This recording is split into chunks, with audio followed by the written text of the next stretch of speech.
कभी चावल बेचे, कभी मजदूरी की तो कभी फार्मिंग। 4 मर्तबा घर से भागकर इसको धोखे के सिवा कुछ नहीं मिला, पर इसके बावजूद भी इसने अपनी खुद की कार मैन्युफैक्चर कर ली। शुरुआत में इसकी प्राइस और क्वालिटी इतनी कम थी कि जमाने ने मजाक बना बना कर इसे फ्लॉप करने पर मजबूर कर दिया। एक नहीं कई मर्तबा ऊपर चढ़कर वापस जमीन पर गिरने की तो जैसे इसे आदत हो चुकी थी, और इसी आदत ने इसको इतना मजबूत बनाया कि आखिरकार ये लड़का दुनिया की तीसरी बड़ी कार मैन्युफैक्चरिंग कंपनी होंडाई का फाउंडर बन गया। पर आखिर कैसे? जेम टीवी की वीडियोस में एक बार फिर से खुशामदीद। नाजरीन, चंग जू यंग 1915 में कोरिया के टोंगचन नामी एक गांव में पैदा हुआ। ये गांव आज नॉर्थ कोरिया में मौजूद है।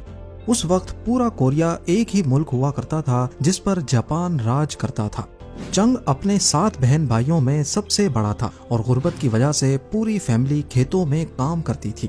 सिर्फ 14 साल की उम्र में चंग को गुर्बत की वजह से स्कूल छोड़ना पड़ा और वो खेतों में अपने माँ बाप के साथ काम करवाने लगा। वो पूरा दिन खेतों में काम करता, लेकिन पैसे इतने ही कमा पाता कि काम करने के बावजूद भी कई दिन उसे भूखा सोना पड़ता था। इस सिचुएशन ने उसको सोचने पर मजबूर कर दिया कि क्या वो सारी जिंदगी इसी हालत में गुजारेगा।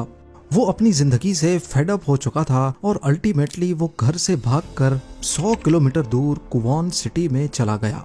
वहां जाकर उसने कंस्ट्रक्शन वर्कर्स के साथ मजदूरी शुरू कर दी। वो मेहनत बहुत करता लेकिन पैसे कम कमाता था, पर इस सिचुएशन में भी वो बहुत खुश था, क्योंकि एक तो जो पैसे वो कमा रहा था वो सिर्फ अकेला खर्च करता, और दूसरा ये कि अब वो आज़ाद हो चुका था।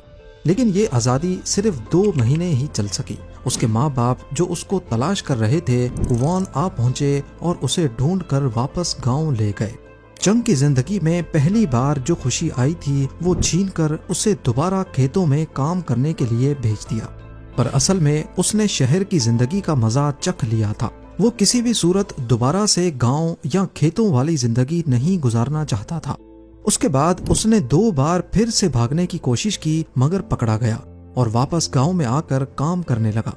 1 साल ऐसा हुआ कि फसल बहुत कम हुई और पूरे गांव में खुराक की शॉर्टेज हो गई। नौबत यहाँ तक आ गई कि कई दिन तक भूखा रहना पड़ता था। चंग ने सोचा कि अब बहुत हो चुका, वो यहाँ किसी सूरत नहीं रहेगा। अब वो चौथी बार घर से भागने की प्लानिंग करने लगा और इस बार ये उसकी आखिरी कोशिश थी। अब की बार वो भागकर सोल शहर पहुंच गया जो आज के साउथ कोरिया का कैपिटल है। उसने तो जैसे अपनी जिंदगी का मकसद बना लिया था कि गांव छोड़कर शहर में बसना है, फिर बेशक कोई भी काम करना पड़े। सोल में आने के बाद उसने कोई काम नहीं छोड़ा। कंस्ट्रक्शन के काम में मजदूरी की, फैक्ट्री वर्कर लगा, यहाँ तक के साफ सफाई का काम भी किया। उसमें एक खूबी थी कि वो जो भी काम करता बहुत मेहनत से दिल लगा कर करता था। कुछ अरसे बाद उसको एक चावल की शॉप पर डिलीवरी करने की जॉब मिली। वो अब लोगों के घरों में साइकिल पे बैठ के डिलीवरी करने लगा। उसकी वजह से दुकान की सेल काफी बढ़ गई और दुकान के मालिक ने खुश होकर चंग को दुकान का मैनेजर बना दिया। ये उसकी पहली जॉब थी जिसमें उसे किसी किस्म की मजदूरी नहीं करनी पड़ी, और देखते ही देखते उसने दुकान की सेल्स को काफी हद तक बढ़ा दिया। इसी बीच दुकान का मालिक बीमार हो गया और वो दुकान चलाने के काबिल नहीं रहा, लिहाजा उसने थोड़ी सी कीमत में चंग को अपनी दुकान बेच दी। खेतों में काम करने वाला 4 बार घर से भागा हुआ लड़का सिर्फ 22 साल की एज में ही अपनी दुकान का मालिक बन गया। उसने अपनी शॉप पर खूब मेहनत की और कुछ ही अरसे में उसकी चावल की शॉप इलाके की सबसे बेहतरीन दुकान समझी जाने लगी। वो बहुत खुश था, लेकिन उसी दौरान एक वाकया हुआ और उसकी छोटी सी ये खुशी वापस गम में बदलने वाली थी। 7 जुलाई 1937 को जापान का एक सिपाही मार्को पोलो ब्रिज के करीब कहीं गायब हो गया और उसको ढूंढने के लिए जापानीज सोल्जर्स ने चाइना में उसको ढूंढने की परमिशन मांगी। लेकिन जब चाइना ने उनको परमिशन देने से इनकार कर दिया तो दोनों में झड़प शुरू हो गई, जिसको इतिहास में सेकंड साइनो जापानीज वॉर कहा जाता है। छोटी सी बात पर चलने वाली ये जंग अगले 8 सालों तक चलती रही और इसके चलते जापान और कोरिया में चावल की शदीद शॉर्टेज हो गई। अब क्योंकि कोरिया में भी उस वक्त जापानीज इंपीरियल आर्मी का ही कब्जा था, इसी वजह से जापानीज सरकार ने पूरे जापान और कोरिया में चावल की शॉप्स को अपने कब्जे में ले लिया ताकि शॉर्टेज को पूरा किया जा सके। इन स्टोर्स में चंग का राइस स्टोर भी शामिल था और अब वो एक बार फिर से बेरोजगार हो गया।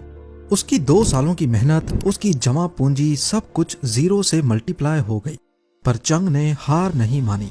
उसने अब कोई ऐसा काम तलाश करना शुरू किया जिस पर जापानीज आर्मी कब्जा ना कर पाए। उसने काफी सारे आइडियाज शॉर्ट लिस्ट किए और फाइनली उसने एक कार रिपेयरिंग शॉप खोलने का इरादा किया। पर मसला ये था कि अब चंग के पास ये काम स्टार्ट करने के लिए थोड़े से भी पैसे नहीं थे। उसने 3000 वॉन का लोन लिया और एडो सर्विस गैराज के नाम से एक नया बिजनेस शुरू कर दिया। पर जैसा उसने सोचा था उसका बिल्कुल ही उलट हुआ। कहते हैं मुसीबत आने से पहले पूछती नहीं है। चंग के नए गैराज में अचानक आग लग गई। गैराज तो गैराज, उसमें खड़ी सारी गाड़ियों को भी आग ने अपनी लपेट में ले लिया और सारे नुकसान का जिम्मा चंग पर आ गया। चंग इस बार बड़ी मुश्किल में फंस चुका था। 3000 वॉन का लोन और कस्टमर्स का नुकसान दोनों उसको भरना था। पर उसने हिम्मत नहीं हारी। एक बार फिर से 3500 वॉन का लोन लिया, दोबारा से गैराज खोला और आहिस्ता आहिस्ता सारा नुकसान कवर करने में कामयाब हो गया। अब उसने अपना फोकस बिजनेस की ग्रोथ की तरफ किया। अगले 2 सालों तक चंग भरपूर तरक्की करता रहा। उसने लोगों को अपने गैराज में नौकरियां देना शुरू कर दी। उसके पास 70 से 80 लोग काम करने लगे। तरक्की इतनी हो चुकी थी कि उसने अपनी पूरी फैमिली को गांव से बुलाकर सोल सिटी में सेटल कर लिया था। लेकिन फिर से एक इम्तिहान सर पर आ खड़ा हुआ। उस वक्त वर्ल्ड वॉर 2 चल रही थी और जापान भी इस जंग में शरीक था। जापान को जंगी सामान बनाने के लिए वर्कशॉप्स की जरूरत थी और इसीलिए जापानीज सरकार ने वर्कशॉप्स को भी अपने कंट्रोल में लेना शुरू कर दिया। बिल आखिर चंग का गैराज फिर से जापानीज सरकार ने अपने कंट्रोल में ले लिया। लेकिन इस बार चंग जीरो नहीं हुआ था, क्योंकि पिछली बार होने वाले नुकसान से उसने सबक उठाया और अपने पास 50,000 वॉन की सेविंग्स जमा करके रखी थी ताकि कोई और बिजनेस स्टार्ट कर सके। कुछ ही अरसे के बाद वर्ल्ड वॉर 2 खत्म हो गई और इसी के साथ कोरिया पर जापान की हुकूमत भी। चंग के रास्ते की सबसे बड़ी रुकावट हट चुकी थी। कोरिया अब 2 हिस्सों में तकसीम हो चुका था, नॉर्थ कोरिया और साउथ कोरिया। हालात नॉर्मल होते ही 1946 में चंग दोबारा सोल सिटी में आया और दोबारा एक कार रिपेयरिंग बिजनेस शुरू कर दिया, एक नई पहचान और नए नाम के साथ। इस बार इसने बिजनेस का नाम होंडाई ऑटो सर्विस रखा। ये कोरियन लैंग्वेज का वर्ड है जिसका मतलब है मॉडर्न। अब सोल साउथ कोरिया का हिस्सा था जिस पर अमेरिका का इन्फ्लुएंस रहता था। अमेरिकन फोर्सेस अक्सर साउथ कोरिया में मौजूद रहती थी और चंग ने देखा कि अमेरिकन फोर्सेस की रिहाइश के लिए अमेरिकन आर्मी को बिल्डिंग्स कंस्ट्रक्ट करवानी थी। उसने सोचा कि अगर एक कंस्ट्रक्शन बिजनेस शुरू किया जाए तो काफी तरक्की की जा सकती है। इसीलिए 1947 में उसने होंडाई सिविल वर्क्स के नाम से एक कंस्ट्रक्शन कंपनी बना ली। कंस्ट्रक्शन कंपनी को शुरू में छोटे मोटे घर कंस्ट्रक्ट करने या कुछ किलोमीटर्स के रोड्स बनाने का काम मिलता था, जो किसी भी नए बिजनेस के लिए काफी होता है। मगर चंग बड़े प्रोजेक्ट्स हासिल करना चाहता था, पर हालात ने उसकी सोच को एक बार फिर से ब्रेक लगा दी। 25 जून 1950 को सोवियत यूनियन की सपोर्ट से नॉर्थ कोरिया ने साउथ कोरिया पर हमला कर दिया। सोल सिटी नॉर्थ कोरिया के बॉर्डर के करीब थी, इसीलिए चंग ने खतरा महसूस किया और सोल से भागकर बुसान चला गया। लेकिन इस बार भी चंग ने हिम्मत नहीं हारी। उसने हालात का जायजा लिया और जंगी हालात से प्रॉफिट कमाने की स्कीम सोचना शुरू कर दी। उसने देखा कि यूएस आर्मी साउथ कोरिया की मदद के लिए आ चुकी है और आर्मी की रिहाइश के लिए टेंट्स, वेयर हाउसेज और कुछ बिल्डिंग्स वगैरह की जरूरत थी। चंग ने दोबारा से कंस्ट्रक्शन बिजनेस शुरू किया और अमेरिकन ऑफिशियल्स को ऑफर की कि अगर बजट ठीक होगा तो वो किसी भी किस्म की कंस्ट्रक्शन सर्विस प्रोवाइड कर सकता है। अमेरिका क्योंकि सुपर पावर था और बजट कभी भी उनके लिए मसला नहीं था। अमेरिकन ऑफिशियल्स ने चंग की कंपनी को ऑर्डर्स देना शुरू कर दिए। चंग और उसकी टीम दिन रात मेहनत करके हर प्रोजेक्ट कंप्लीट करती गई। इसका फायदा ये हुआ कि जंग तो खत्म हो गई, लेकिन अमेरिकन और चंग के दरमियान एक अच्छा वर्किंग रिलेशन बन चुका था। क्योंकि चंग अमेरिकन के करीब था, इसीलिए चंग और साउथ कोरियन सरकार के दरमियान भी अच्छा रिलेशन बन गया। इस वॉर में काफी रोड्स और ब्रिजेस तबाह हुए थे। साउथ कोरियन सरकार ने इनकी रिकंस्ट्रक्शन के लिए प्रोजेक्ट्स चंग की कंपनी होंडाई को ही दिए। चंग की कंपनी इतनी तरक्की कर चुकी थी कि डैम्स जैसे मेगा प्रोजेक्ट भी इसी कंपनी ने बनाए। साउथ कोरिया का सबसे बड़ा डैम सोयंग भी होंडाई ने ही कंस्ट्रक्ट किया था और वहाँ का सबसे बड़ा क्योंगबू एक्सप्रेसवे भी इसी कंपनी का कारनामा था। क्योंकि चंग का रिलेशन साउथ कोरियन हुकूमत के साथ अच्छा था और अमेरिकन भी उसे पसंद करते थे, इसीलिए कंस्ट्रक्शन में इस्तेमाल होने वाली हैवी मशीनरी यूएसए से वो आसानी से इंपोर्ट कर लेता था। अच्छे रिलेशंस की वजह से कॉन्ट्रैक्ट्स भी सबसे पहले उसी को मिलते थे। कंस्ट्रक्शन कंपनी तो एस्टेब्लिश हो चुकी थी, मगर चंग दोबारा से अपने पुराने कार्स वाले बिजनेस में आना चाहता था। इस बार उसने कार रिपेयरिंग से कुछ बढ़कर करने का सोचा। 1967 में उसने होंडाई मोटर्स कंपनी की शुरुआत की। बहुत जल्द होंडाई की फोर्ड कंपनी के साथ पार्टनरशिप हो गई।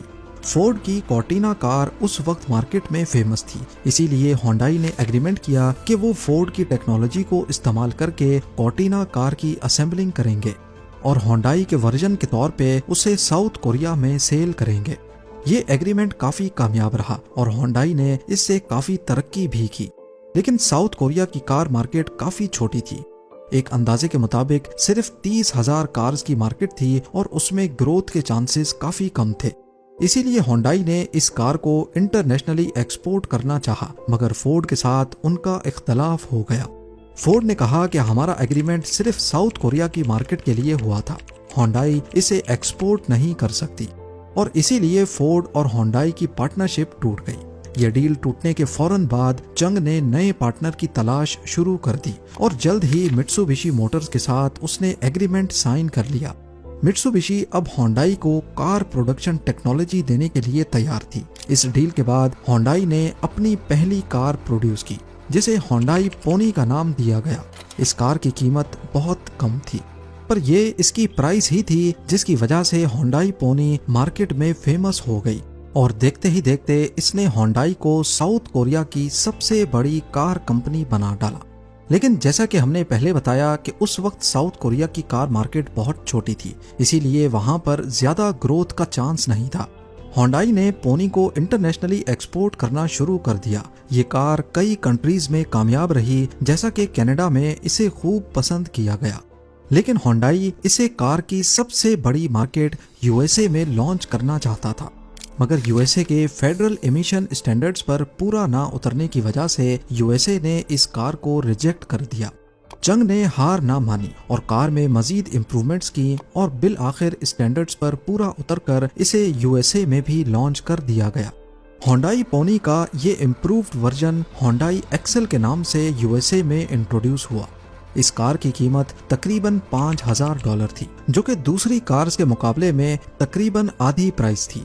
इसीलिए शुरू में ही ये कार यूएसए में तेजी से सेल होने लगी। होंडाई मोटर्स का प्रॉफिट अब आसमान पर पहुंच चुका था, क्योंकि उनका बिजनेस अब साउथ कोरिया से लेकर यूएसए तक फैल चुका था। इतनी सस्ती होने की वजह से लोगों ने इसका मजाक बनाना शुरू कर दिया कि होंडाई एक्सेल में अगर फ्यूल टैंक फुल करवा दिया जाए तो गाड़ी की वर्थ डबल हो जाती है। जहां इसकी प्राइस आधी थी, वहीं अमेरिका की दूसरी गाड़ियों के मुकाबले में इसकी क्वालिटी भी अच्छी नहीं थी और लोगों को बार बार इसे रिपेयर करवाना पड़ता था। देखते ही देखते होंडाई एक्सेल अमेरिका में बुरी तरह फ्लॉप हो गई। हार ना मानते हुए होंडाई ने मजीद मेहनत शुरू कर दी और अपने इंजन्स और पार्ट्स के साथ साथ नए मॉडल्स इंट्रोड्यूस करवाने लगे। ये नए मॉडल्स अमेरिका समेत दूसरी कंट्रीज में भी नाम बनाने लगे। इस बार इनकी क्वालिटी भी अच्छी थी और ये अफोर्डेबल भी थी, इसीलिए कस्टमर्स भी इनसे खुश थे। देखते ही देखते होंडाई दुनिया की बड़ी कार कंपनीज में शुमार होने लगी। चंग जू यंग, जिसने अपने सफर का आगाज चावल बेचने से किया था, वो अब एक कामयाब मल्टीनेशनल कंपनी का मालिक बन चुका था। बुढ़ापे की वजह से उसकी हेल्थ अब वैसी नहीं रही, इसीलिए उसने रिटायरमेंट लेकर कंपनी अपने बेटों के हवाले कर दी।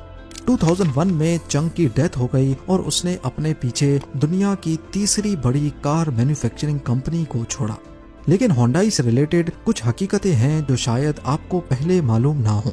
होंडाई का लोगो होंडाई के सबसे पहले कैरेक्टर एच को नहीं जाहिर करता, बल्कि ये दो आदमी हैं जो एक दूसरे से हाथ मिला रहे हैं, एक कंपनी रिप्रेजेंटेटिव और दूसरा सेटिस्फाइड कस्टमर। उल्सान में मौजूद होंडाई का मैन्युफैक्चरिंग प्लांट दुनिया का सबसे बड़ा प्लांट है, जिसमें सालाना 15 लाख गाड़ियां प्रोड्यूस हो सकती हैं और वर्ल्ड वाइड होंडाई साल में 60 लाख से ज्यादा गाड़ियां प्रोड्यूस करता है।